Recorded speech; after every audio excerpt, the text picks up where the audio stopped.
Hello, in this video I'm going to go over an example of a one mean t-test, that's a hypothesis test, and a one mean t-interval, so that's a confidence interval.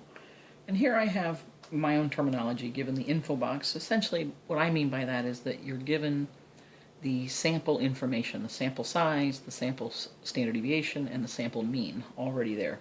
So you're not given raw data. Okay? So, and I'm going to go through this a little bit more quickly. I'm not going to go through all the calculator steps and such. Alright, so here we have our example has the amount of money for research and development for a particular industry changed in the last 30 years. Suppose that 30 years ago the average annual R&D for companies in this particular industry was about $2.7 million. And today we randomly select 56 companies from this industry and we find out how much they annually invest in R&D. And here's what we get. So for the sample we get 1.9 million on average for R&D. Standard deviation is 0.45 million. And it looks like my cat just has to be part of this again. So let's go ahead and label. So what we're looking for is the annual R&D, how much is being invested. That's the trait, the amount of money, basically the dollars of investment.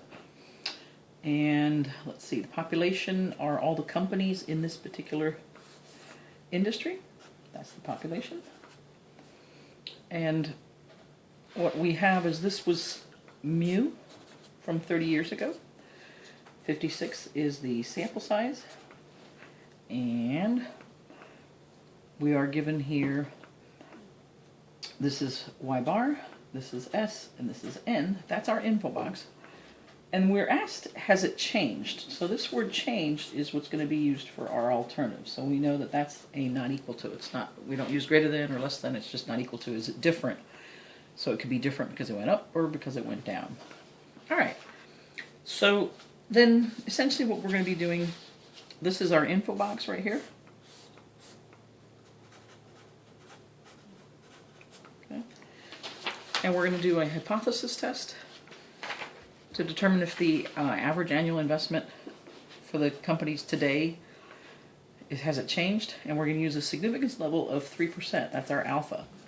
So we might want to add that. This is 3%. Okay. And then we're going to do a 98% confidence interval. All right. So we want to start, and let me start with a bit fresher piece of paper. So we have the null, and the alternative is mu, the average annual investment for R&D for these companies, still 2.7 million, right? Understood? Or is it different from 2.7 million? Different can be higher or lower. All right, conditions, I went ahead and wrote these out. So the 10% rule, I mean, if we were able to quickly do a random sample of 56 companies, there's probably way more companies than that. So multiply by 10, do you think there'd be more than 560 of these companies? Most likely, yes. And then the central limit theorem applies. That's for representative sample. So because the sample size is at least 30, it's more than that, central limit theorem applies. Random sampling, we were told that we were randomly selecting these companies. And I don't have independent here. I would think that companies kind of keep track of each other. I mean, I wouldn't necessarily buy into the fact that what one company does for their R&D doesn't affect another. I think it would. So I have not included that there.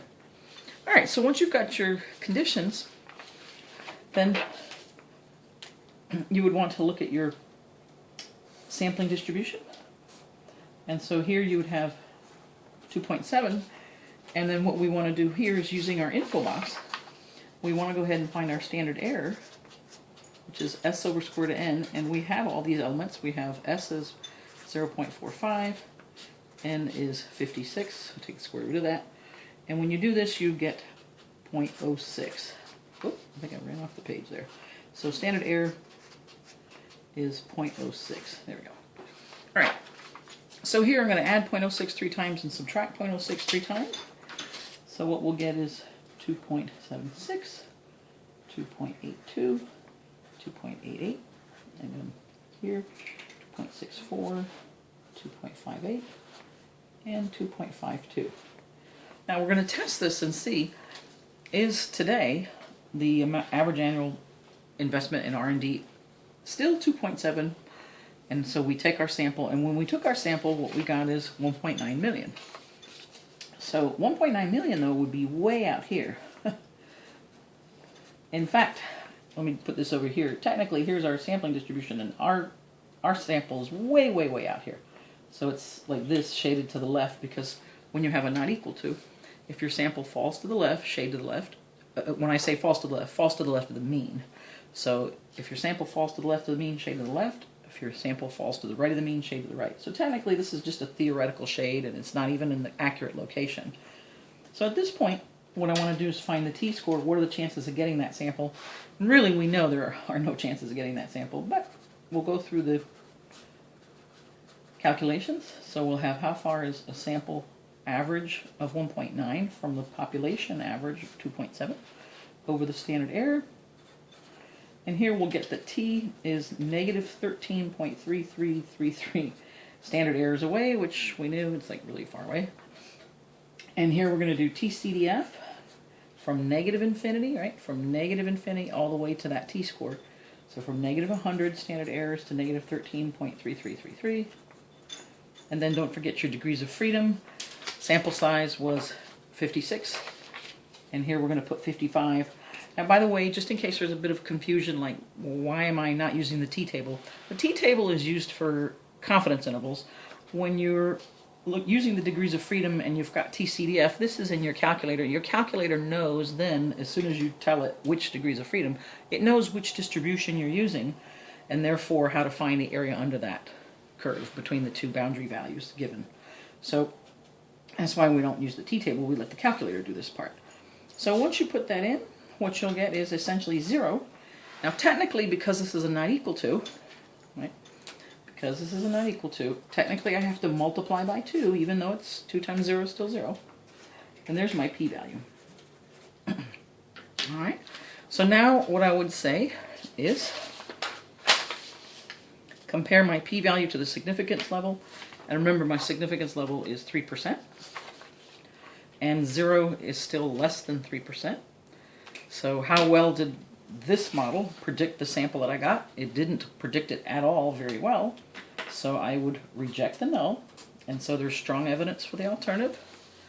So there's strong evidence that the average annual investment in research and development for all companies in this industry has changed. Or you could say it is different from the 2.7 million level 30 years ago. Thanks so much for listening. So I just realized I forgot to do the confidence interval. So let me go ahead and do that.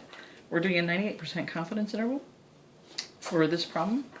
And so essentially what I want to do is start out with y bar, add or subtract the margin of error, t times the standard error.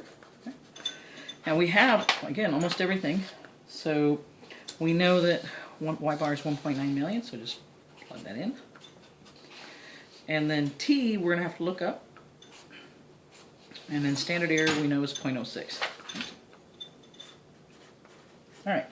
Now, because degrees of freedom will be 1 less than the sample size, my degrees of freedom is 55.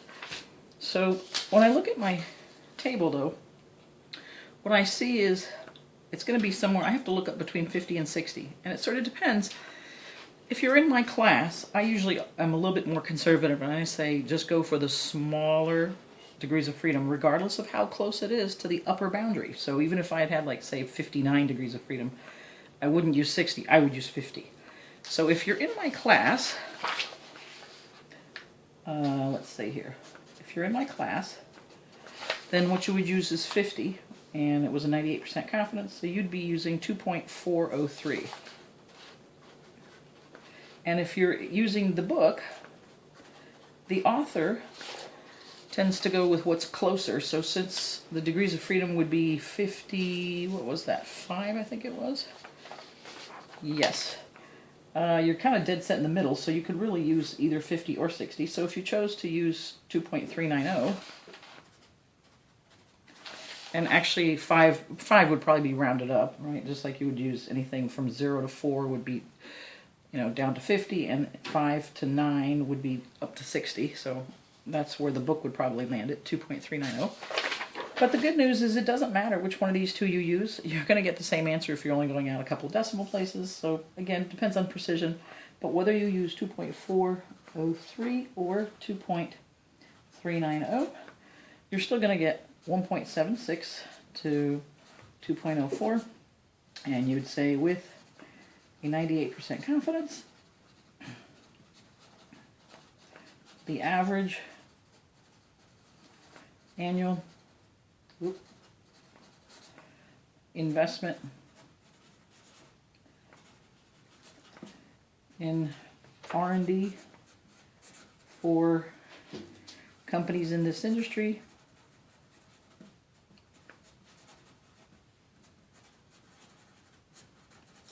is between 1.76 million and 2.04 million understood today. All right, that finally finishes it. Thank you so much for listening.